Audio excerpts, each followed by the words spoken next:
வைத்தோம் திருமகளே வருக.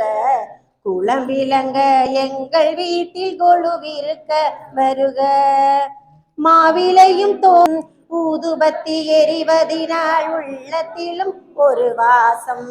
அம்மானி அருள் புரிந்தார் அகிலமெல்லாம் அலங்காரம். அன்றாடம் பாடிடுவோம் அஷ்டலக்ஷ்மி திருநாமம். அன்றாடம் பாடிடுவோம் அஷ்டலக்ஷ்மி திருநாமம். நமஸ்காரம். சகலவரம் தருவாய் நமஸ்காரம். பத்மபீட தேவியே நமஸ்காரம். பக்தர்களை காப்பாய் நமஸ்காரம். திருவிளக்கை ஏற்றி வைத்தோம் திருமகளே வருக. குளம் விளங்க எங்கள் வீட்டில் கொலுவிருக்க வருக. மகளே வருக.